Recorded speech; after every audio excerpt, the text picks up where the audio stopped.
Esto es Subterfuge Radio.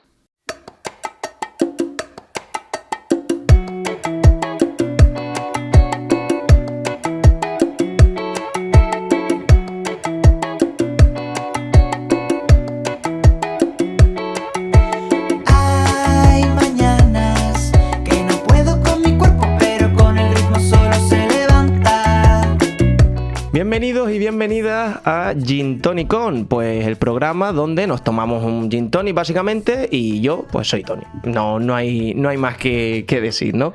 Un programa de entrevistas para hablar sobre todo y de la vida, de todo y de nada. O sea que es un juego de palabras con tu nombre en realidad. Claro, efectivamente. Lo acabo de pillar. Efectivamente. Pero esto es de la serie esta que tenía Telecinco. ¿Te acuerdas Gin que era Tonic, pero que era con gimnasio? Era de gimnasio. Esto es de Gin. Esto no es de... Claro, lo has dado la vuelta. Claro, con tu nombre. Claro, efectivamente. Bueno, y hoy nos acompaña Borja Terán, que vamos a empezar con un brindis. Antes que nada, que en este caso... Pero esto, es que yo no bebo alcohol, tío. Claro. Yo solo bebo batido de yogur rosa. Bueno, entonces, perfecto. Sí, lo importante es el brindis al final. Pero igual da mala suerte, ¿eh? Yo creo que no, hombre, no. Me has echado 3 hielos, que eso es una mezcla como... explosiva, eso es... asquerosa, en realidad. Aquí están creciendo ahora los Fraggle Rock. Sí, bueno, a ver, no, realmente para que esté fresquito, pero ¿por qué brindamos? Por la vida. Por la vida, que es maravillosa. Bueno, salud y arrancamos el Gin Tonic con Borja Terán. Bueno, pero el frío no se va a ir, eso está riquísimo. Yo ya me lo voy a... Bueno, yo soy un poco ansioso. No, sin problema. Tenemos por ahí la botella por si queremos rellenar. Bueno, Borja, muchas gracias por venir y vamos a presentarte antes que nada. Borja Terán. Preséntame. Hola, soy Borja. ¿Qué tal? Como en un grupo hola, ¿qué tal? De terapia. Hola, soy Borja. Te queremos, Borja.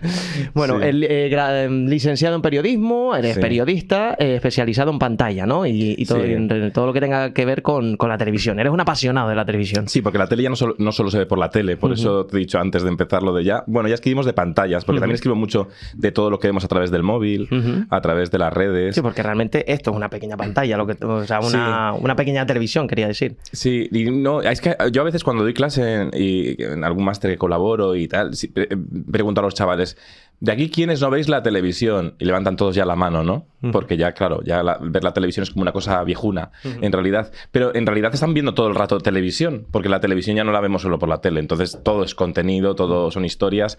La tecnología cambia, pero siguen funcionando las historias que traspasan porque tienen mirada propia. Y eso va a seguir siempre, ¿no? Solo que nos tenemos que adaptar a los nuevos modelos, como un podcast, la radio. Bueno, al final también se complementan los diferentes modelos de forma de comunicarnos, ¿no? Y eso es lo chulo. Bueno, pero vamos a empezar por el principio. O sea, estamos hablando ahora de cómo está... Sí. O sea, hemos arrancado un poco de cómo se ve ahora la televisión, pero vamos a arrancar un poco por el principio y sobre todo tu principio, me refiero. ¿Cómo nací? No, bueno, a lo mejor tanto... No lo vamos tan... Es que eso no me acuerdo, también te digo. No, pero ¿cómo te enamoraste, por así decirlo, de la televisión? Creo que, si no me equivoco, que fue gracias a tu abuela que te puso delante de la televisión, ¿no? Sí, bueno, a ver, ¿cómo me enamoro de...?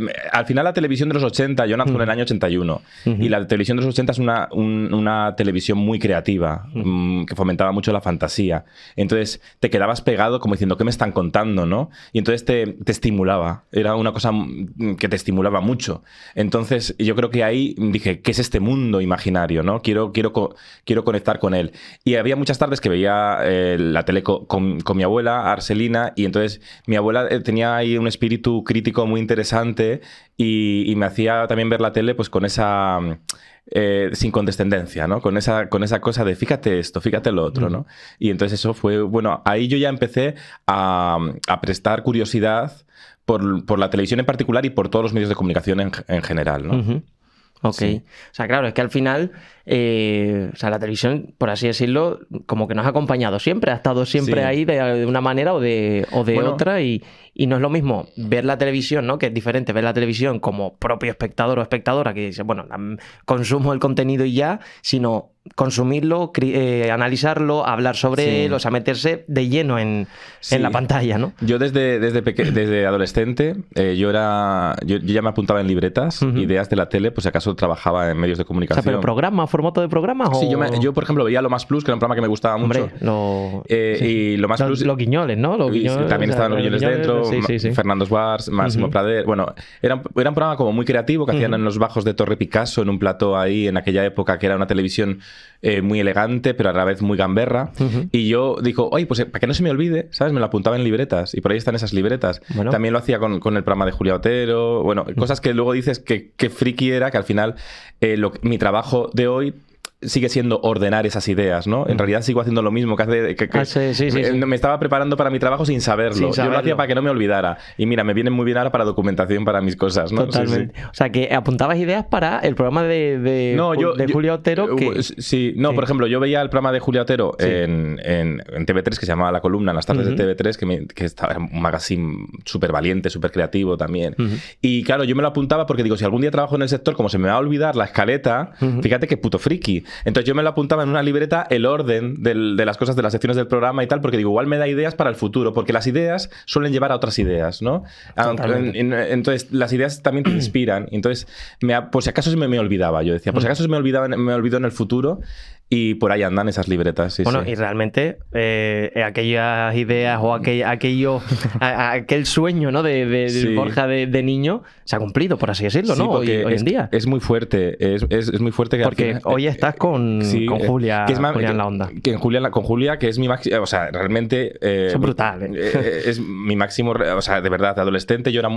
A ver, yo nunca he sido fan de Póster, pero sí que de Julia Otero yo sí que la admiraba mucho desde adolescente. Yo escuchaba el programa que tenía la radio de Julia en las tardes de Onda Cero en los 90 y me flipaba porque era un programa súper creativo y que me descubría que en un momento que había un auge de los programas del corazón y que parecía que para triunfar en los medios de comunicación solo había que destripar las vidas ajenas, Julia demostraba que se podía hacer entretenimiento inspirador hablando de lo cotidiano, de eso que nos une a todos. En un país que miramos tanto aquello que nos separa, Julia Otero me ha enseñado a mirar los detalles que nos unen en la vida, ¿no? Y al final, por casualidades porque yo nunca pensé que iba a trabajar con ella y además me imponía tanto que tampoco... ¿Sabes? De eso que tampoco quieres trabajar. O sea, que decir que tampoco yo nunca me acercaba a ella. De hecho, fui a ver algún programa, pero nunca me acercaba. Yo no soy de estos... Yo soy muy tímido para eso. Y un día me llamaron para entrevistarme y al final he hecho una sección en el programa estos... Ya casi para 5 años, ¿no? Y al principio me quedaba en blanco en directo. Porque al ver... Es decir, que yo... Al estar ahí con Julia, con su carisma, con su oficio... sus años de experiencia y claro, con la figura periodística que es. Claro, con su honestidad. Porque tú vas y dices, bueno, a mí me gustaría jugar contigo en el micrófono, ¿no? Es decir, que juguemos y tal, pero luego te das cuenta que no puedes jugar con Julia Otero, porque Julia Otero cuando tú vas ella viene 14 veces, lógicamente, ¿no? Entonces te das cuenta que es un aprendizaje constante, pero... es algo como que te pellizcas y dices, me está pasando... ¿Qué voy a tener que... Esta cosa de la cultura cristiana que tenemos, ¿qué voy a tener que pagar? Pues no. Pues hay que disfrutar la vida y ha sido una oportunidad muy guay trabajar con ella y ahí seguimos aprendiendo. Oye, un inciso, Ander, y ahora seguimos un poco con tu trayectoria y demás, pero... es brutal esto que estamos hablando, o sea, me refiero, hace años estaba pensando esos futuribles programas para Julia o veías la televisión con la esperanza de que algún día dijera, oye, me encantaría estar vinculado. Tú sabes, mis compañeros de facultad... ¿Y ha pasado? Sí, pero mis compañeros de facultad lo flipan, porque yo en la carrera era súper pesado con Julia. Con Julia. Era súper pesado, porque además le acaban de quitar el programa de Onda Cero, yo estaba súper enfadado, ¿sabes? Porque le habían quitado el programa de repente, año 99, en mi primer año de carrera. Entonces yo me colgué un póster en mi habitación de estudiante, que era un póster de Onda Cero del programa que ponía en este espacio hay vida inteligente, y yo era muy pesado en clase. Entonces mis compañeros se acuerdan más que yo de eso, que yo eso no me acordaba. Entonces cuando me ven trabajar con ella me escribían por redes y decían, qué fuerte, ¿no? Qué fuerte, qué fuerte. Pues, sí. Bueno, a eso me refiero realmente aquello que deseamos, aquello que soñamos, que soñamos no, obviamente todos, pero construir nuestro propio futuro por muy lejano, muy imposible que parezca, se puede conseguir. A ver, es que yo... De manera colateral también, o sea, de manera sin buscarlo, me refiero. Sí, porque a veces la vida es muy puñetera. Es decir, la vida... Nos dicen que la vida es como... bueno, a ver, en la vida tenemos muchos cabos sueltos abiertos que nunca vamos a atar, ¿no? Nunca vamos a tener respuestas para todo, ¿no? Esto lo dice en la película Roberto Pérez Toledo, muy amigo mío, ¿no? Y que también es uno de mis máximos referentes, ¿no? Y siempre hablaba de eso, ¿no? Que la vida no es justa, en el fondo, ¿no? Con su optimismo. Y en esto yo me doy cuenta que ha sido casualidad, también fruto de mi trabajo y de mi esfuerzo, pero que al final yo creo que la suerte que he tenido es que no he tenido muchas expectativas. Es decir, he tenido expectativas por lo cotidiano. ¿Qué hago este finde? Que no sé qué, voy a crear esto, voy a hacer lo otro. Expectativas acerca de lo importante, básicamente, de la vida. Sí, y luego expectativas con voy a hacer lo que puedo hacer, sabiendo las limitaciones. Es decir, no he esperado a que me llamara una gran cadena. Nunca lo he tenido. Y luego... fruto de esa constancia de yo hacer primero mi blog sin ánimo de lucro. Porque tú arrancaste con tu blog, claro. Yo estaba trabajando en el sector audiovisual en diferentes sitios y yo tenía un blog en el que iba escribiendo mis fricadas, ¿no? Y eso me lleva a trabajar escribiendo sobre televisión porque en un momento dado la información.com, que era un medio muy grande que quería fomentar con una mirada de autor su información sobre televisión, vio que yo tenía un blog que hablaba muchas veces de televisión y que tenía su trafiquillo y que era diferente, que tenía una mirada propia. Entonces, al final, empiezo a trabajar ahí ya y me empiezo a especializar más en esto que hago ahora, que es la divulgación, que es a mí lo que me interesa el periodismo. Yo no soy un periodista de exclusivas, las exclusivas me dan como miedo, ¿sabes? Porque es como hay que estar ahí metiéndose todo el rato en cloaca. Al pie de la noticia. Y luego debes muchos favores. Y yo prefiero ser más libre. Y a mí me apetece más saberlo todo después. Y me interesa mucho más el periodismo de divulgación, de intentar explicar o intentar entendernos. Y al final escribir sobre tele o sobre las pantallas es una gran excusa para escribir sobre la vida. Y entonces ahí me refugio, ¿no? Total. Y ahora que dices lo de hablar sobre la tele, que es un poco hablar sobre la vida, realmente la tele nos retrata, ¿no? He leído que, sí, no sé si esta frase es tuya, pero es muy mía. Es tuya. ¿De qué manera nos retrata la televisión y cómo es capaz la televisión el entretenernos, lanzarnos historias o lanzarnos programas que al final los adquirimos en nuestro día a día, en nuestra cultura, en nuestra forma de hablar, en las expresiones, en las caras, Juan, las caras, esa frase claro. o sea, de aquí que enviaba, que yo soy muy fan, que años más tarde sigue, ¿no? O entre... Sí, a ver, ¿cómo trasciende? Es que la tribu genera su lenguaje propio. Okay. Y la televisión es una forma de conectarnos como comunidad, ¿no? Y los buenos programas son los que crean comunidad. Y cuando se crea comunidad, se crea lenguaje propio. Claro. De ahí que Aquí no hay quien viva, o Chiquito de la Calzada, o tantos, o el 1, 2, 3, o incluso Gran Hermano. Cuando se crea un reality, muchas veces ya se piensa en una liturgia escénica que se quede. Por eso cuando van a expulsar cuando van a expulsar a alguien de Gran Hermano siempre es la misma frase. La audiencia ha decidido, ¿sabes? Claro. Esas liturgias tienen que estar muy marcadas para que se queden en la memoria colectiva, ¿no? La iconografía en televisión es muy importante. Eso, por un lado, a veces se puede crear la iconografía o se debe crear.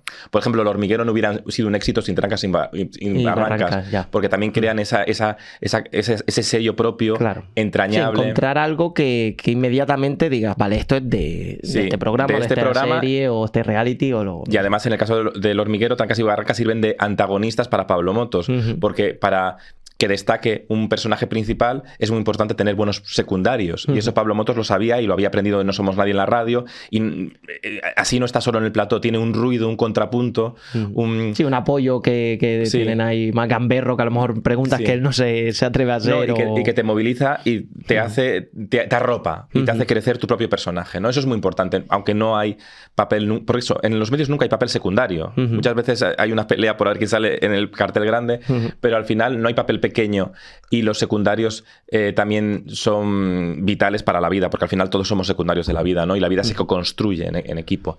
Pero sí, por un lado está la televisión que crea su imaginario para asentarse y triunfar y brillar en audiencias, y luego está la televisión que nos retrata como somos, ¿no? Hay muchísimos esa es la que yo quiero. Sí, que en eso no, bueno, en eso, claro, es que en eso yo creo que además es muy reflejo. Ahora, antes lo decíamos con la televisión de los 80, veníamos de una dictadura, el país decía, lo vamos a hacer y lo podemos hacer. Era un país que sabía lo que no quería ser. Ahora no sé si tengo tan claro que el país sepa lo que no quería ser, pero en ese momento que venía de unos años en blanco y negro, duros, la etapa, todo el franquismo, de mucho sufrimiento, el país tenía muy claro lo que no quería ser. Y queríamos cambiar las cosas y queríamos pensar en multicolor y queríamos... Y fue la explosión de, claro, de todo. Queríamos ser libres, pero libres de verdad, no libres de copas y de estas y de bares, ¿no? Queríamos ser libres creativamente, no libres egoístamente. Y entonces, luego, siempre lo digo, ¿no? Entonces luego, en los 90, tuvimos esa resaca también de toda la movida madrileña, que fue mucho más allá, ¿no? Y la tele también lo reflejó cuando empezaron los programas horteras, los grandes... El momento que España creía que era lo puto más. Ya.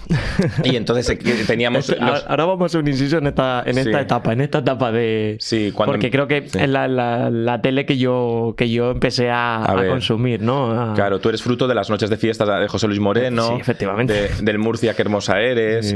El diario de Patricia. El diario de Patricia, claro. ¿Tú crees que eran los testimonios ciertos o falsos del diario de Patricia? Wow, pues la verdad es que no lo sé, pero es que si no eran ciertos, por favor, ¿dónde está ese equipo de guionistas para esas historias y para esos momentazos de... Sí. No sé si eran reales o no, yo creo que sí. Sí, tenía que ser real. Sí, porque si no, sobre todo porque... los actores que lo interpretaban tenían que ser muy buenos también. Efectivamente. Sí, a veces hay gente que por salir en la tele hace cualquier cosa. Claro, total. Pero por ejemplo, y así voy hablando un poquito de la evolución, ¿no? Y ahora hacemos de nuevo un parón ahí en los 90, pero realmente ahora ese tipo de programas, o sea, ya no hay ahora mismo en televisión esos programas como había antes, rollo el diario de Patricia. Sí, por suerte. Bueno, a ver, por suerte era antes. Bueno, lo intentó Belén Esteban hace unos meses. Ah, bueno, sí. Con esto de lo de Belén. Y demás. En la crisis de Sálvame, que intentaron redefundar el programa. Sí.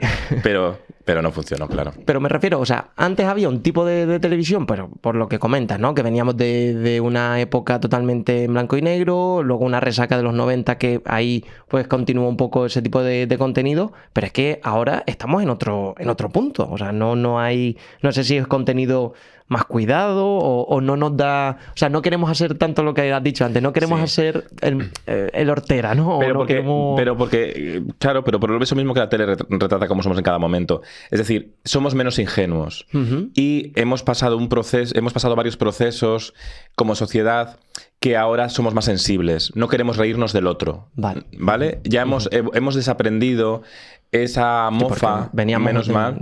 Sí, bueno, pero somos fruto, todos venimos de ahí, es decir, todos nos hemos reído por desconocimiento, venimos de una cultura de miedos a la diferencia, de no intentar conocer la diferencia, ¿no? El diario de Patricia, que es un ejemplo, bueno, que al final el diario de Patricia funcionó, porque en España se probaron otros programas de testimonios que no funcionaron tanto porque eran muy lacrimógenos, intentaban reproducir lo de Oprah Winfrey en Estados Unidos, que era la gran dama de la televisión, pero era súper lacrimógena.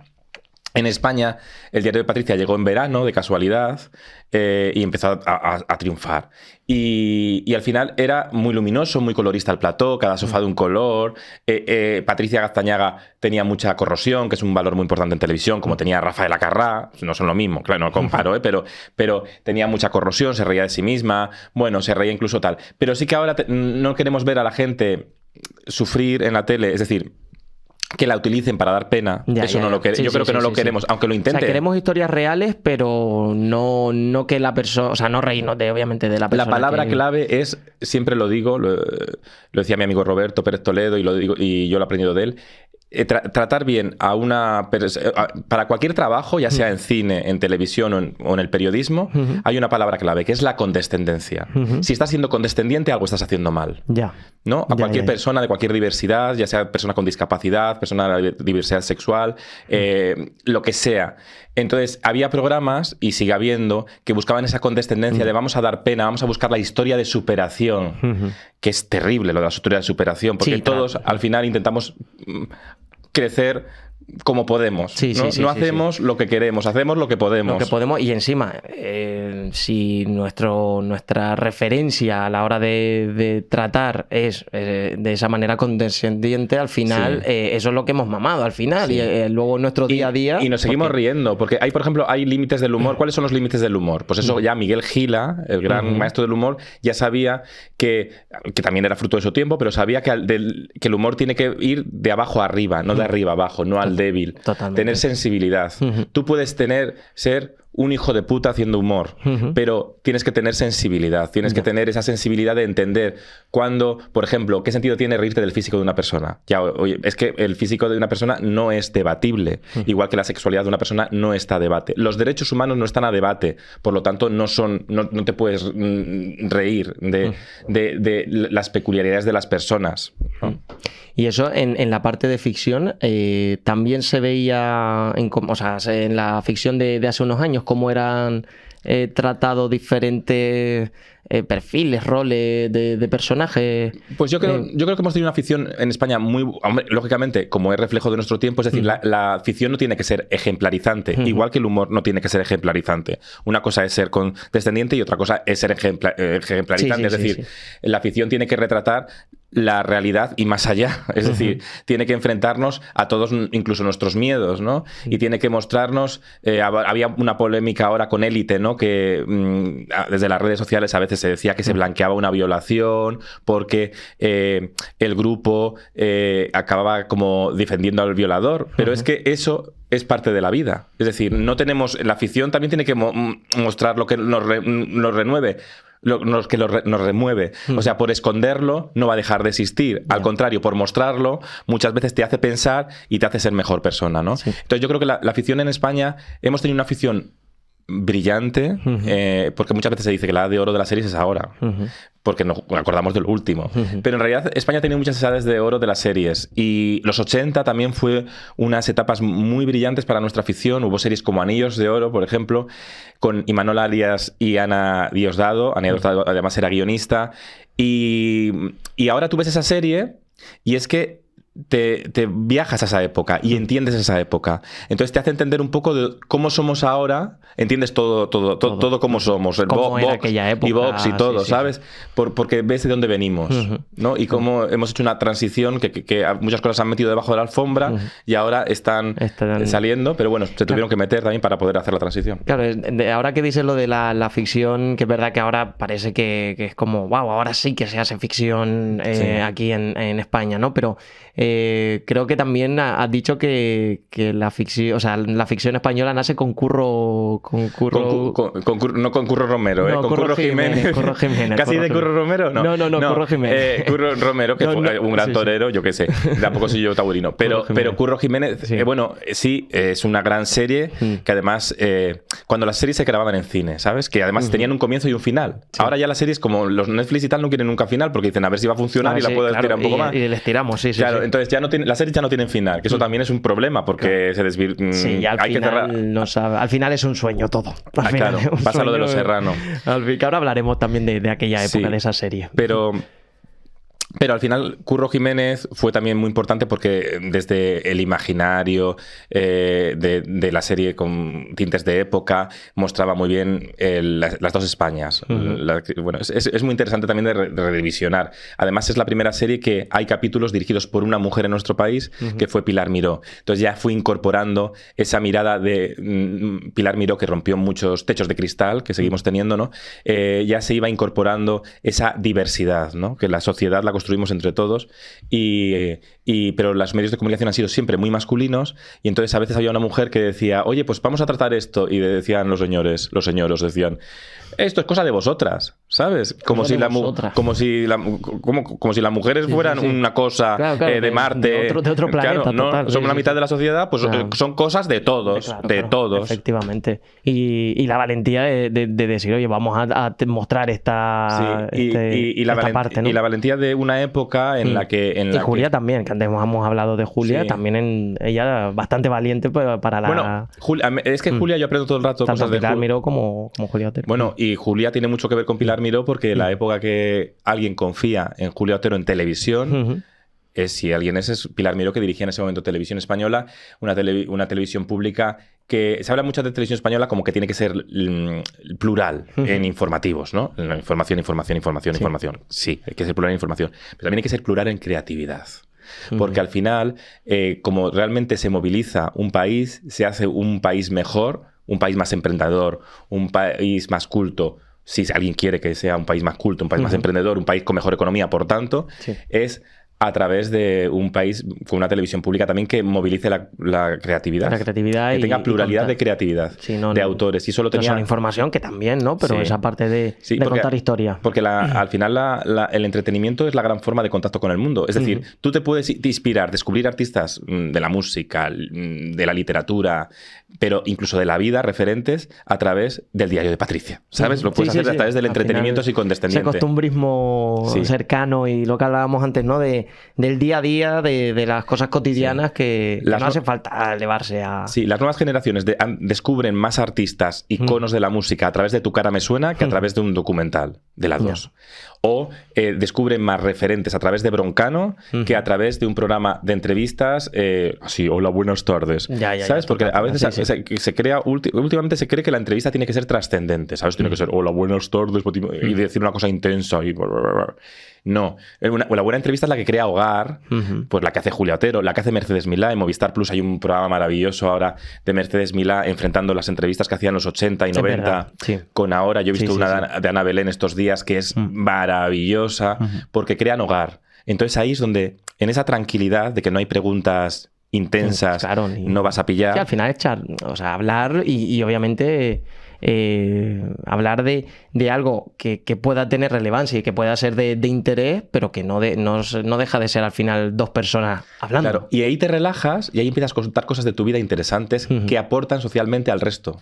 Es decir, ahí es cuando surgen cuando no buscas los titulares, ahí dale, es cuando salen los titulares, porque entonces el invitado no está pensando, a ver si voy a meter la pata. Si al invitado lo tienes asustado, va a estar todo el rato pensando, esto puede molestar a las redes sociales, esto puede meter la pata, tal. Estar ahí pensando a ver qué repercusión va a tener en las palabras que está diciendo. Si se siente respetado, admirado y en casa, y eso lo hace muy bien Mercedes Milá, porque Mercedes Milá a todo intenta entenderte, aunque no te entienda. Mercedes Milá es un valor del periodismo, fíjate.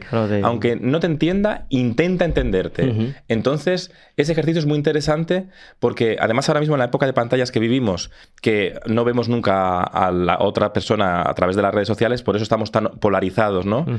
Estamos tan enfadados. A veces en la vida hay que humanizar hasta el enemigo, fíjate lo que te digo. Hay que conocernos un poco para que por lo menos bajar la temperatura, la tensión. No lanzar opiniones sin tener mucha información. Claro, también, y todo. Sí, estamos como muy...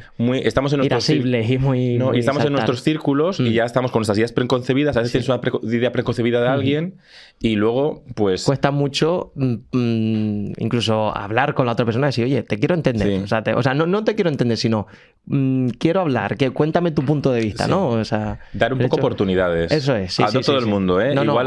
Obviamente. Hombre, igual al fascismo no me apetece dar oportunidades. Pero... No creo que sea necesario, pero... Con la intolerancia no se puede ser tolerante. Pero sí que, crear puentes para un mundo mejor es fundamental, porque si no... Totalmente. Y volviendo al tema de la ficción y demás, ¿no? Es verdad que hubo una época que, bajo mi punto de vista, no soy especialista en televisión, soy consumidor. Sí, claro.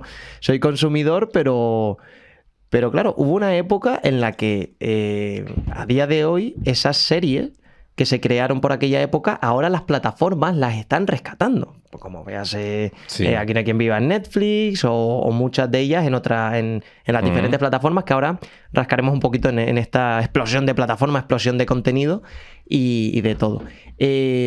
Realmente es curioso que se apueste por aquel tipo de contenido mezclado con las nuevas ficciones, como por ejemplo en Netflix, de repente compran Aquí no hay quien viva para ponerla en su parrilla, pero luego está por otro lado La Casa de Papel, que es otro mundo completamente diferente, y ambas son series españolas. O sea, me refiero... Sí.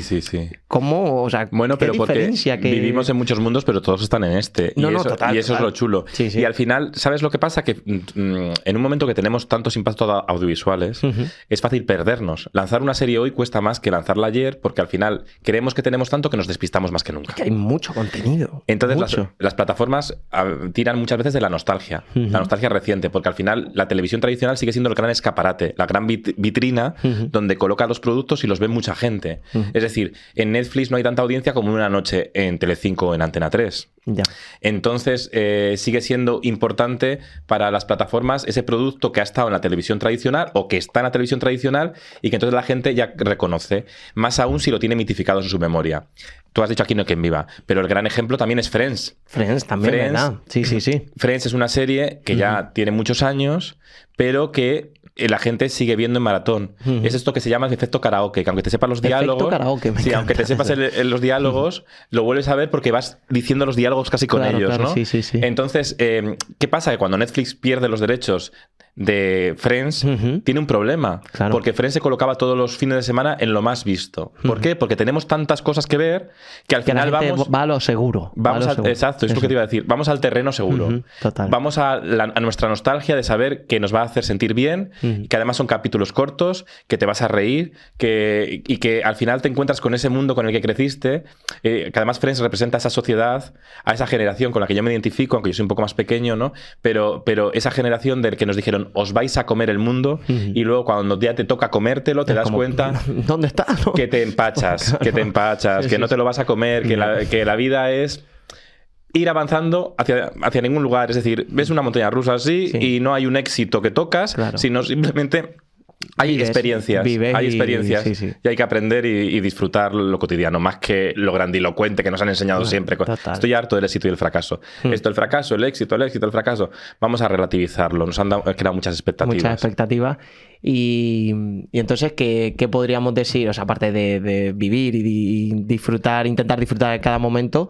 estamos muy intensos igual, ¿no? Sí, estamos muy intensos. No. Cambiamos. Otro poco de bueno, esto, pues te voy a lanzar una pregunta, Sí, muy intensa, Borja, que llevo muchas semanas preguntándome y espero que me ayudes. A ver. Con tanto contenido, cuándo, dónde y como que queremos ahora mismo, ¿no? De elegirlo y demás. ¿En qué punto se queda el zapping? Pues el zapping, a ver, con tanto... Una pregunta profunda, mira, con tanto contenido, yo la palabra contenido la odio, me parece que es una palabra vacía. Bueno, sí, pero bueno, ahora todo el mundo la utiliza. Contenido. Pero yo me quedo con los creadores de historias, ¿no? Y el zapping, ¿dónde queda? Es que el zapping, vivimos en un zapping constante. Porque la vida es un zapping. No, porque estamos todo el rato aquí con el zapping, es decir, estamos todo el rato zapeando, pero de otra forma. Igual el mando a distancia, yo creo que el mando a distancia se va a convertir en el móvil. Es decir, que habrá un momento que desaparezca como tal. El mando a distancia y directamente cambiaremos toda la televisión desde el móvil. Yo creo que esto va a pasar, porque en realidad ya todo lo hacemos con el móvil, y por eso ya saben todos nuestros pasos, todo lo que nos gusta, todo lo que nos gusta. Tú ves el mando a distancia y ves hay un montón de botones que yo no los he tocado en mi vida. O sea, botones de colores, botones de... Nada. Ya la gente ya... El teletexto es como esto. No. Pero el teletexto sigue existiendo. Hay mucha gente que sigue leyendo el teletexto. A día de hoy, pero porque hay una generación que todavía lo sigue... Ya, pero es curioso. A mí esto me parece uno de los grandes expedientes X de nuestra humanidad. El mundo del teletexto que pixel a tope, ¿no? Es como el Pac-Man, de repente... Sí, hombre, es que era eso. ¿Tú sabes cómo empezó ya? Cuando llegó el teletexto a la televisión española... Cuando lo pusieron en televisión española en los 80, ¿sabes cómo se llamaba? No. Telecinco. ¿Telecinco? ¿En serio? Sí, se llamaba Telecinco. O sea, el teletexto se llamaba Telecinco. Claro, porque era como el quinto canal, cuando no había Telecinco, pero luego ya vino Telecinco y lo pusieron su nombre de verdad. Claro, teletexto. Al final es... Sí. Como... O sea, los orígenes de Telecinco fue el teletexto. No, fueron más bien las Machicho, pero sí. No, pero bueno, Valerio Lázaro fue uno del primer director de Telecinco, que era uno de nuestros grandes creadores también. Que, ojo, ojo, que hay que respetarle, aunque sí que trajo una televisión que era, bueno, pues muy italiana, Telecinco se intentó diferenciar de lo que era televisión española, pues con todo lo erótico festivo, ¿no? Que ahora a lo mejor sería un poco raro verlo. Pero siguen en esa evolución, ¿eh? Porque ahora la evolución erótico-festiva es de otra forma, es erótico entrañas de las vidas ajenas, ¿no? El reality constante de todo. Sí. Y bueno, a ver, hemos hablado un poquito de la ficción que se hizo, la ficción que se está haciendo ahora. Bueno, el fenómeno de La Casa de Papel a nivel mundial es brutal. Ojalá hubiera ocurrido con otras series ¿te imaginas el comisario? De repente el comisario, Oye, pues, Hospital Central, ¿no? Bueno, es que el problema que tiene... Es que hubo muy buena época, o sea, hubo una época de muy buenas series que yo las consumía todas, básicamente. Es que España ha tenido una cosa siempre, y hay que valorarlo. Claro. España, un país... Me decía Daniel Écija, uno de los grandes creadores de ficción, pues de Médico de Familia hasta, pues bueno, toda la gran ficción en España de los 90 y a todavía Estoy Vivo en los últimos años. Daniel Écija me decía que España es un país que la sociedad va tan rápido que a veces es difícil seguirla. ¿No? Y que las series tienen que seguirla porque es fácil que te quedes atrás, porque las sensibilidades de la sociedad han ido muy rápido en estos años. Pero sí que nosotros siempre hemos sido un país que ha mantenido su producción propia en series, que hay otros países que igual son más colonizados. Es un problema que podemos tener ahora. Es decir, cuidamos la diversidad de nuestros autores, también con el cine independiente, muy importante, ¿no? Ahora con la nueva ley del audiovisual. Es decir, es muy importante proteger la diversidad del cine independiente, porque de los autores, porque al final si caemos solo en las plataformas que buscan contenido globalizado, que se pueda ver aquí, incluso que las ciudades no parezcan de un sitio u otro, que todas las ciudades puedan ser de cualquier punto del mundo, pues entonces nos perdemos nuestra cultura propia, eso que nos diferencia. Y de hecho el éxito de La Casa de Papel ha sido, pues decir, ¿por qué triunfa La Casa de Papel en todo el mundo con todas las ficciones que ha habido de ladrones? Pues porque eran mediterráneos, eran muy nuestros. Y esa empatía les ha hecho que han llamado la atención al resto del mundo. Aparte que también tenía la iconografía, toda la iconografía de las máscaras, los trajes. Que la historia y todos los símbolos y todo. Pero los personajes, lo importante no era el atraco. Lo importante era la autenticidad de cada uno de ellos. La vida. Lo importante era la vida. Y entonces te identificabas. Y eso nosotros lo hacemos hemos sabido siempre retratar muy bien nuestra particularidad propia. Y eso no lo podemos perder y quizás lo estemos perdiendo un poco, ¿eh? ¿Lo estamos perdiendo? Yo creo que... a ver, eso hay que verlo siempre con perspectiva. Desde dentro, en el momento adecuado, igual te puedes equivocar. Pero yo creo que ahora mismo yo he hecho en falta diversidad de cine y diversidad de series. Porque creo que creemos que tenemos mucha oferta, pero al final vemos todos lo mismo, y cuando eres un director independiente o un creador independiente, pues lo tienes más difícil que te apoyen y no vas a ir nunca al hormiguero, porque al final las cadenas también han caído en un bucle peligrosísimo. De que solo quieren aquello que ya reconoce el espectador. Incluso lo que hablábamos antes, ¿no? Sí. De no arriesgar, sino ir a lo seguro, ¿no? Tanto por la parte de espectador-espectadora como la parte de la otra parte. Pero es absurdo porque la televisión y los medios es descubrir, no solo reconocer. Claro. Es decir, si siempre tienes a los mismos personajes, no hay recambio generacional. Valor hay, ¿no? Hay cuesta muchas veces recambio generacional. Eso pasa en televisión española, ¿eh? Yo lo he oído en televisión española diciendo... yo estuve de colaborador en La Hora de la 1 y yo sé que había gente que discrepaba de mi existencia en La Hora de la 1 porque no era una Carmen Lomana, no es, fíjate, porque querían siempre los mismos perfiles de personajes populares que creen que eso les va a arrastrar a un público. Demasiado cuadriculado todo, y cuando hay algo diferente es como... No, esto no... Cuando con personas como Valeria Vega, Paco Tomás o más gente, lo que estás haciendo, o en mi caso, yo iba como periodista a aportar espíritu crítico, es decir, lo que haces es tener otros referentes que te aportan miradas constructivas para la televisión pública, no personajes que están siempre... Son más que necesarias, vamos. Y que están en todos los canales igual y que al final son mercenarios de un show, pero que no hay... Tiene que haber recambio generacional, ya no lo digo por mí, lo digo en general, lo digo en general. Yo al final tengo la suerte de tener trabajo y de poder trabajar en lo que me gusta, que es la divulgación. Pero te das cuenta que antes, en los 80 probablemente, o en los 90, había mucho más recambio. Por ejemplo, cuando dieron la oportunidad a Julia Otero, ¿no? Bueno, se daban oportunidades. Hoy es más difícil dar oportunidades si no tienes ya un nicho. Por eso a mí me gusta mucho que, por ejemplo, Aimar en la cadena SER, Hora 25, pues le hayan dado la oportunidad, ¿no? Porque parecía que la radio, ya todos los locutores que tenían que tener un bagaje televisivo. o algo sí, para, previamente, para que fueran reconocidos claro, ya de claro, antes. Cuando, y se han quedado por detrás, se han quedado en segunda línea de la radio locutores, directores y presentadores brillantísimos que siempre han sido los segundos de a bordo.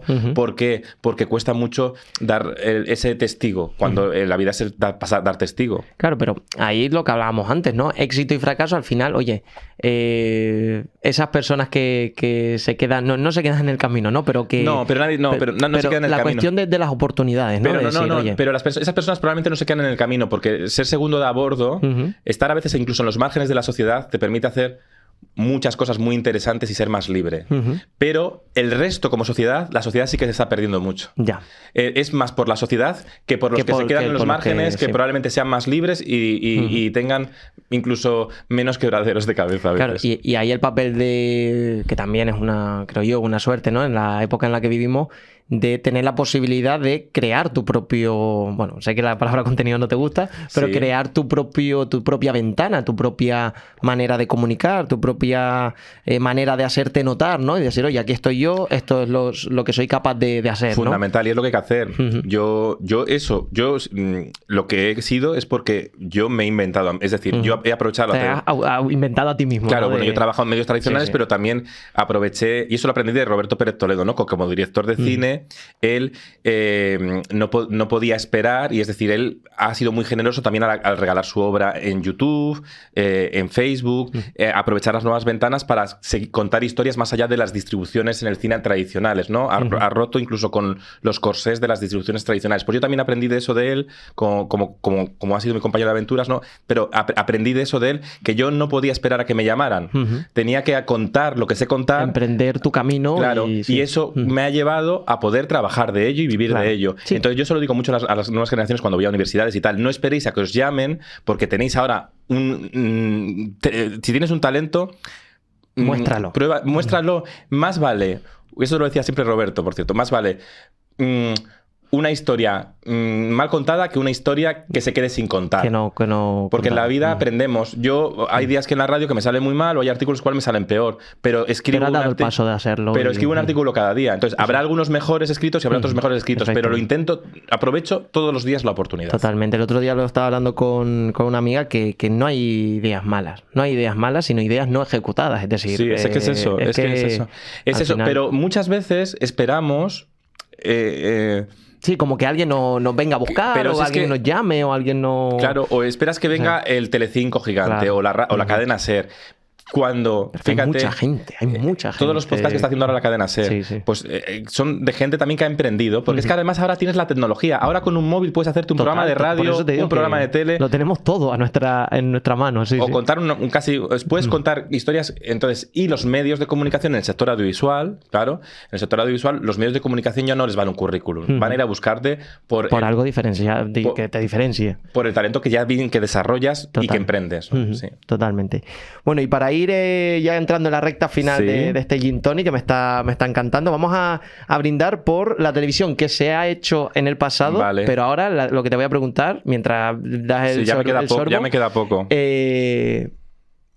¿Cómo va a ser la televisión del futuro? Brindamos mientras te lo piensas. La televisión del futuro. Bueno, lo he hecho mal, lo he posado. Bueno, pues va a ir fatal. Hay que apoyar, dicen que hay que apoyar. Bueno, no sé, ya voy a beber, va. ¿Cómo esto es radio, hay que hacer el ruido como antiguamente. Totalmente. No, escucha. Pues mira, yo creo que los medios de comunicación, tanto dice Gabilondo, Iñaki Gabilondo siempre dice que el futuro de la radio será como lo sea el futuro de la sociedad, porque la radio se ajusta como un guante a la sociedad. Bueno, pues eso va a ser la televisión, o si no desaparecerá. Pero no va a desaparecer porque va a seguir siendo esa ventana al mundo que nos une, irá creciendo y irá evolucionando, pero yo creo que en un momento que recibimos por las redes sociales tanto impacto de cosas anónimas, no tanta información desde el anonimato, que no sabes muy bien por qué la tele del éxito va a ser volver a la televisión de autores con mirada propia, muy creativos. Queremos ver gente que conectemos con ella, ¿sabes? Gente con la que puedes empatizar. Queremos nombres propios. O sea, tenemos que volver a esa televisión de autores, tanto como en el ámbito de delante de cámara como detrás de cámara. Realizadores, gente con mirada propia. Está clarísimo. Y que quizás a lo mejor también un público mucho más... ¿cómo decirlo? Nicho, ¿no? Bueno, eso no... yo no lo tengo tan claro eso, porque al final es que no somos... sí, va a seguir habiendo los público nichos, masivo. Los nichos van a estar en las plataformas. En las plataformas. Porque están ya en las plataformas, pero la televisión tradicional nos tiene que unir, porque al final somos ya un nicho de por sí las personas, somos todos... Ya, cada uno... Entonces, hay muchas cosas que nos unen en el día a día y siempre va a haber grandes eventos televisivos que nos van a unir, ¿no? Yo el otro día estuve en Eurovisión, ¿no? En Turín. Y me llamó mucha atención el público de Eurovisión, porque puedes pensar, solo son eurofans. Y te das cuenta pero que hay... que une hay diversidad. Había familias con niños, había familias con abuelas, delante teníamos una pareja de franceses, luego había muchísima diversidad de todo tipo, de lo que es Europa, ¿no? Y eso también es lo chulo de la tele. Realmente, en nuestro caso, aquí en España, lo único que unía al abuelo y al niño era el Grand Prix, ¿no? Podríamos decir. Era el Grand Prix, claro, y la canción. No, claro, por la canción. Bueno, la canción. Pero, no, te comento esto porque al final es muy complicado crear un formato, un programa, una serie incluso, que una a muchas generaciones delante del sofá, que ahora eso ya no está ocurriendo. Ahora cada uno... Sí. Pero bueno, porque ahora vemos la tele cada uno. Antes teníamos que ponernos de acuerdo. Sofá, claro. Y ahora todos podemos verlo en cada pantalla. Uno en la tablet, otro en el móvil, claro. Otro... Pero... De hecho, ha habido rupturas por ver capítulos antes que tu pareja, claro, ¿no? Bueno, es que es una crisis. Es una crisis, ¿no? Ya, porque somos ansiosos, pero porque consumimos todo de forma muy ansiosa. Y entonces también las series, Netflix ha jugado esto del maratón de series para tenernos todo el rato canibalismo de series. Esto también te impide un poco el regustillo de ver la serie, ¿no? De esperar y de generar debate y hablar.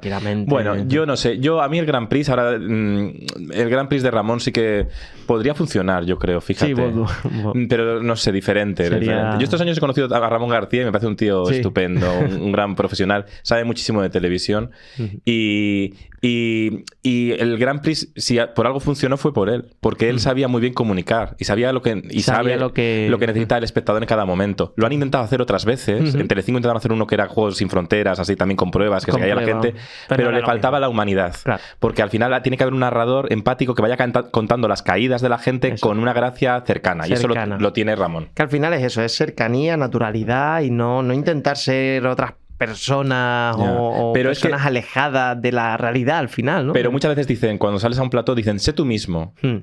Pero tampoco es fácil ser uno mismo. Hombre.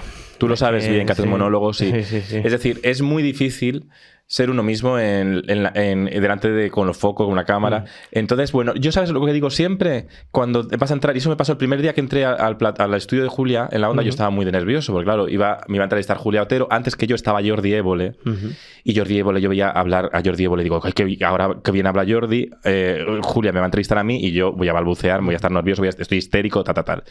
Y cuando cruzo la puerta del estudio de Onda Cero en las Ramblas de Barcelona, pienso, haz lo que dices siempre a la gente, ¿no? Disfrútalo. Entonces entré y dije, voy a disfrutarlo, pase lo que pase, ¿no? Y ya está. Y ya está. Sí, esa presión que nos ponemos muchas veces. Pero en tele, ¿sabes mismos? lo que dice la gente? Muchas veces los productores de los programas o redactores... Arribita, picadito. Y entonces la gente se vuelve histérica. Y no hay que decir eso a la gente. Porque arribita. Me encanta esa frase. Como si fuera una carrera de caballos, que no. Disfrútalo. Claro. Total. Bueno, Borja, pues vamos a la última pregunta, pero no te la voy a hacer yo. ¿Hay alguien aquí? ¿Hay alguien aquí detrás? Que pase, por favor. Como en Lluvia de Estrellas con el humo y tal. ¿Tú te acuerdas de Lluvia de Estrellas? Hombre, pero tú eras muy pequeño cuando eso. Bueno, pero me acuerdo. Yo era Lluvia de Estrellas, Grand Prix, Noche de Fiesta, luego Aquí no hay quien viva, Hospital Central, El Comisario. Bueno, vaya generación más. FDF, a tope, FDF, que yo era muy... FDF. Sí, pero ya posterior, FDF. Yo veía la serie en semana a semana. Sí, madre mía. Sí. Qué cosas, qué generación. Pero Lluvia de Estrellas sí era... Yo siempre decía, qué rápido se cambian, ¿no? ¿Te lo creías? Me lo creía. Pues como Marta Sánchez. Yo creo que Marta Sánchez, cuando fue a tu cara me suena de jurado, creo que creía... Que creía que era estaba allí de jurado. Sí. Pero qué rápido, ¿no? Qué rápido se cambia. Qué rápido se cambia este humo. Pero bueno, como te decía, la última pregunta no te la voy a hacer yo, sino va a ser la persona que tú elijas. Es decir, vas a llamar a quien tú quieras. Y el reto es el siguiente. Pero que tengo que llamar a alguien. Tienes que llamar a quien tú quieras y el reto es el siguiente. La persona te va a lanzar la pregunta. Si la respondes, tú invitas al... No, perdón, esa persona te invita a un gin tonic a ti. Si no vale. la respondes, Pero esto es... A ver. Porque no... Bueno, un gin tonic o un batido, lo que quieras. Yo voy a hacer un batido Un más. batido. Si no la respondes porque, oye, te ha pillado... Así no vas a encontrar un patrocinador Ya, con pues mis no, batidos. hombre, sí, igual te patrocinan batidos. Batidos o zumos. Si no la contestas por lo que sea, te toca a ti invitar a la persona. ¿Y a quién llamamos? A ver. Pues eso ya lo Pero claro, dejamos tengo que un poner poco. manos libres. Sí, en manos libres para que nos lance la pregunta, a ver qué tal. A mi madre no, a María Teresa Campos ahora tampoco es momento de llamarla. Que por cierto, eso hay que pagarlo. Hemos hablado poco, pero María Teresa presentó tu libro que se llama Tele. Sí. Se llama Tele. Que bueno, ya se publicó hace ya un... Ahora va a hacer 3 años. 2019, creo, es que con la pandemia, mira, yo ya no sé. Un año ahí, loco, Fue justo el año antes de la pandemia, pandemia. una presentación súper bonita que nunca voy a olvidar. Con María Teresa Campos, que oye, al final, en la Fundación Telefónica. Que es amiga tuya ahora o... Bueno, es mi mejor amiga. mejor amiga. No, oiga, esto yo lo digo en broma, no. Un saludo, María Teresa. Sí, no, que yo no la conocía, María Teresa y tal. La conocía de la tele, he analizado mucho su trayectoria. Me parece una tía que ha revolucionado, y hay que poner en valor su trayectoria, porque ha revolucionado los magazines, ha hecho un periodismo muy honesto y además no tenía miedo a remangarse y a divertirse. Introdujo y a los ser ella monólogos. misma, lo que hablábamos. Y a introducir los monólogos, una tía muy transparente, que por eso triunfó tanto en audiencias, porque era una más, pero con honestidad. Total. Y estos años que la he conocido, pues digo... qué generosidad y qué tía, que a veces en la tele, en Telecinco, todos lo sacan de contexto Sí, que al final y te das cuenta que es una gran profesional, y el periodismo y la televisión de este país debe mucho a María Teresa Campos. Si hablamos de referentes, siempre hablamos de hombres en televisión. Chicho Ibáñez Serrador, Hermida... Pues realmente, si hay alguien que ha cambiado la televisión a mejor y con una ética que se ha perdido a veces mucho después, esa es María Teresa Campos. Sí. ¿Sabes a quién voy a llamar? ¿A quién llamamos? Pues voy a llamar a Carlas Mesa, que me entrevistó un día en la radio como tú, y que me cae muy bien y creo que es un tío muy interesante. Carlas Mesa, que es presentador de... Está en las mañanas de Radio Nacional. Sí, que hace uno de los programas mejores de la radio actual, así que voy a aprovechar para que me dé un poco caché a esta entrevista, Venga, para que nos dé un poco caché. Venga, perfecto. Vamos a ver llamarle. ¿Qué última pregunta del Gin Tonic de hoy? A ver. Esto se pone así, ¿no? Sí, a ver si se escucha. A ver. ¿No? Sí, Hola, buenas, Carlas. sí, soy yo. Hola, ¿qué tal? Mi nombre es Tony Moret, te llamamos del podcast Gin Tonic Con y estoy aquí con Borja Terán. A ver, Carlas, es que yo no tengo cobertura, ¿sabes? Entonces, es que estamos en un estudio muy bonito, en Subterfuge Records, que es un sitio muy mítico, lleno de... Bueno, Sí, claro. muy mítico este sitio. Está lleno de cosas que me apetece robar, porque hay cosas por las paredes que están muy bien, pero no hay cobertura, ¿sabes? No hay cobertura. Entonces, pero mi móvil no tiene cobertura, pero el del sí. En tu móvil no hay cobertura, en este otro sí. En tu móvil. Entonces, estamos en riguroso falso directo. Entonces, que dice que llame a alguien, y yo pensé va a llamar a María Teresa Campos.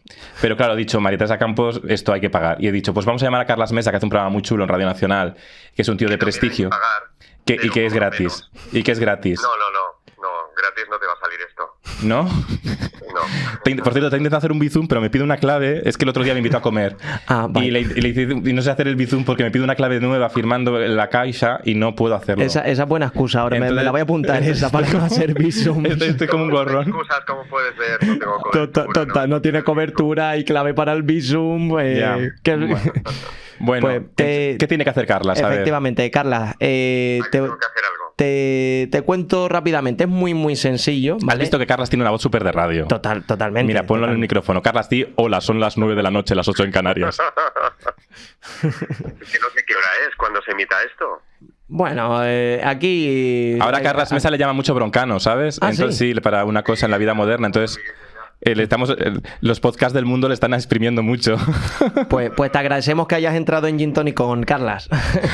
Te cuento un poco la dinámica. La última pregunta de la entrevista, en este caso la vas a hacer tú a Borja. Hemos estado hablando de televisión, hemos estado hablando un poco de todo, pero la pregunta es... Tenías que haber dicho, hemos estado hablando de agronomía. Y le habría chocado un poco más. Claro. Pero... Y de estrellas y de planetas. No, pero la pregunta es la que a ti te surja, la que te apetezca realizarle a Borja, y el reto es el siguiente. Si Borja responde la pregunta, te toca a ti invitarle a un gin tonic o a lo que a él le apetezca, o si él no la responde por lo que sea, le toca a él invitarte a algo a ti. Ese es un poco el reto. Vale. Bien. A ver, pues haz la pregunta ya. Cuando estaba pensando ya que le voy a preguntar. Sobre todo porque se lo he dicho antes por WhatsApp que iba a pasar esto, ¿sabes? O sea, la tienes que tener preparada, Carlas. Si está en juego algo, me voy a decantar por esas 2 preguntas que suele hacer. ¿Todavía las hace? Esas 2 preguntas que solía hacer David Broncano. Es que, no, escucha, es que esas preguntas, fíjate, yo reflexiono mucho sobre esas preguntas. En un programa del corazón nunca se pudieran hacer, pero Broncano sí que las puede hacer porque las hace entre el humor. Claro, entre que el humor. Broncano al final. Pues como estamos en un tono divertido y... Bueno, divertido tampoco te pases, ¿eh? Pues podrías contestar. ¿Cuál? ¿Pero qué preguntas? Que no me acuerdo qué preguntas son. Bueno, ¿cuántas veces? A ver, pero verbalízalo entero. No me vayas con eufemismos, Carla Mesa. Bueno, ¿cuántas veces haces eso que es tan divertido en la vida? ¿Y cuánta pasta tienes en el banco? Pero es que... ¿Cuántas veces has follado últimamente y cuánta pasta tienes? Eso es. Pues, o sea, no hace falta ir con eufemismo. Pues mira, follado últimamente no me acuerdo exactamente. Y de verdad, ¿eh? Ya hace mucho que no sé, es que no me acuerdo. No, o sea, ¿cuándo fue la última vez? Pues no lo sé, pero hace mucho ya, ¿eh? Sinceramente. Pero puedes calcular más o menos. Ay, pues no sé, hace mucho. Y... Pasamos a la del dinero. Puede ser un mes, para mí puede ser un mes y para otros puede ser un año. Ya, pues... Eso lo de hace mucho. Pues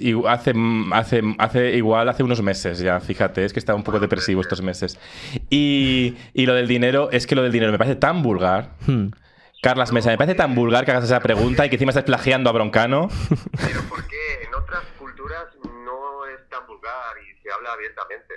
Ya, sí, pero no, porque no quiero que me secuestren a la salida del estudio. Pues creo que a alguien le debe... Es que hay mucho. ¿Eh? ¿Cuál? Si no quieres que te secuestren es que hay mucho. Ya, no, pero no hay mucho en realidad. Bueno, todo lo que me ha salido para pagar Hacienda este año. Bueno, muchísimo. Que ya es. Y ahí sumamos las tierras y todo esto que tienes. Tengo tierras en Cantabria. Ah, sí. Ah, qué tengo bueno. Tierras. Sí. Eso es es... partido, ¿eh? Tengo tierras, pero todavía no has heredado. Cuando mucha gente se entere de esta segunda pregunta, la primera va a cambiar. Qué listo eres. Qué bueno, qué buena Bueno, Carla Va a ahí. cambiar. Claro, pero mira que yo lo dije el otro día con Julia Tero de las tierras y Julia me intentó buscar novio en directo y la pregunta no cambió, ¿eh? También, y la propia Julia Tero me vendió muy bien, que dije, joder, aquí voy a salir, voy a tener fotos en el Twitter en privado con pretendientes sin camiseta. Y no surtió. Vaya. Bueno, esperemos que... Debo caer mal. Esperemos que Gin Tonic Con te ayude. Gracias, a esa... No he favorecido... ¿Eh? El que vas a pagar tú. Claro, efectivamente, eso te iba a decir. Realmente han sido 2 preguntas, 50-50. Sí. Yo creo que cuando veáis, Carlas y tú, Borja, una ronda tú, otra ronda Carlas. Yo creo que eso es lo más justo porque al final... Que es lo que hacemos siempre, porque Carlas y yo somos muy educados. Entonces, Carlas y yo, claro, con las estrellas de la radio no pasa esto. Porque las estrellas de la radio, pues oye, pues normalmente es muy difícil cenar con ellas. Pero con Carlas es una estrella de radio que puedes cenar y aprender mucho de él. Y entonces eso es interesante. Pues ya no hay excusa, Carla. Hay que buscar el día para que saldéis esa deuda y agradecerte enormemente que hayas entrado en Gin Tonic Con y que hayas lanzado esas dos preguntas. Nada, al contrario. Muchas gracias. Gracias a ti, Carlas. Gracias. Hasta luego. Chao. Adiós. Chao. Bueno, pues ha estado bien, Carlas. Ha jugado bien. Ha jugado, es verdad que... Bueno, pero era lo que te iba a decir. Realmente, pero... Broncano ha cambiado las reglas de la entrevista. Ha cambiado... O sea, ha cambiado las reglas o se las pasa por... Hacerse el tonto, sí. Ya lo hacía Carmen Sevilla, en televisión. También, sí. Chiquillo. Tampoco es tan nuevo. Ya. Pero sí, el programa estaba muy bien hecho. Lo que pasa es que una entrevista no te tiene que generar frustración, ¿eh? A mí a veces lo veo y digo, ay, pero es que cuenten algo.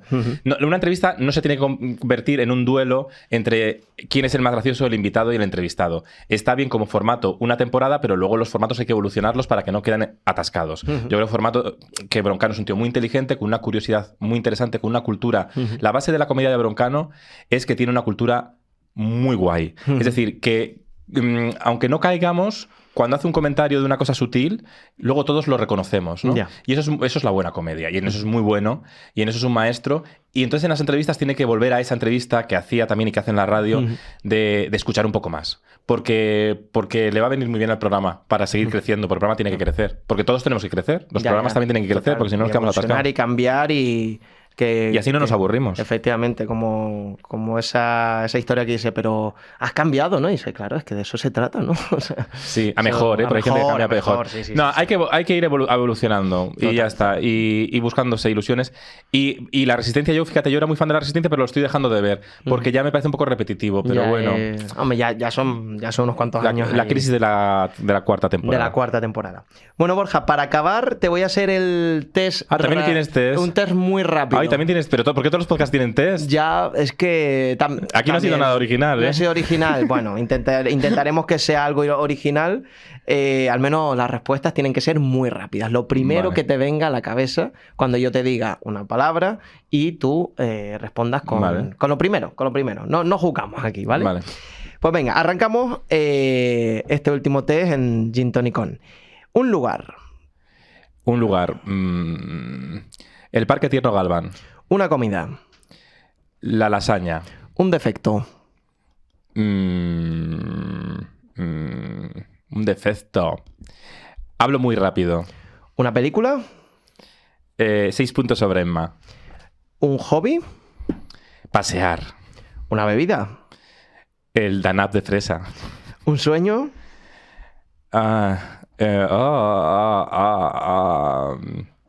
Cumplido por cumplir. Sacar un LP. Es mentira, pero un LP. Lo primero que pensé. Me encanta. Disco de oro.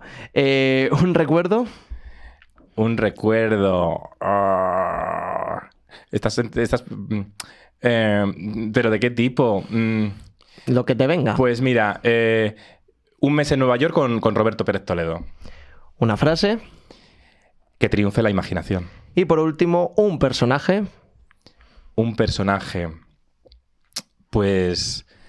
de cualquier cosa, de la vida. De la vida. De la vida. Pues... Ross en Friends. Pues superado. O Gunther. También me gusta Gunther como gran personaje secundario. Que todos hemos sido Gunther, porque todos alguna vez hemos estado enamorados de alguien y dábamos muchas señales, pero nadie nos enteraba. Pues sí, eso hemos sido... Y Ross me gustaba mucho también por su torpeza, sí. Pues Borja, aquí acaba el Gin Tonic de hoy. Ha sido rápido, o sea, se me ha pasado muy rápido, quería decir. Sí. La verdad que un gusto hablar de televisión con alguien que sabe mucho de ella. Y al final, pues oye, yo creo que como conclusiones, la tele nos retrata, la tele crea contenidos que son muy cercanos a nosotros y nosotros aprendemos mucho de la tele. Y bueno, creo que este último, lo que has dicho de Gunther, perdón. Sí. Yo creo que para finalizar está bastante bien. Siempre nos hemos enamorado de alguien, hemos dado señales. Y, pues oye, fíjate, un personaje capitular que fue para un día, sí, pero que el actor lo dio tal autenticidad. Sí. Iba a ser un figurante que iba a pasar desapercibido, pero ese actor, no hay segundo papel, no hay pequeño papel, vamos. Ese personaje lo consiguió dar esa fuerza que se quedó para siempre y no solo en la serie, sino que se ha quedado para siempre en nuestro recuerdo. En el recuerdo. Y luego también algo muy importante, así como puntos que hemos comentado hoy, si no esperemos a que nos llamen, no esperemos a sentados a que nos vengan a buscar, hay que moverse, hay que dar el primer paso, hay que hacer lo que sea para mostrar eso que queremos contar y ese talento que tenemos. Como decía la canción de Bernardo Bonessi, Groenlandia, el tiempo no puede esperar. Pues con esa frase acabamos, yo creo que es perfecta para acabar. Salud, Borja, gracias. Muchísimas gracias y nos vemos en la vida. Salud. Adiós. Hasta el próximo Gin Tonic On. Has escuchado Gin Tonic On, un programa producido por Subterfuge Radio.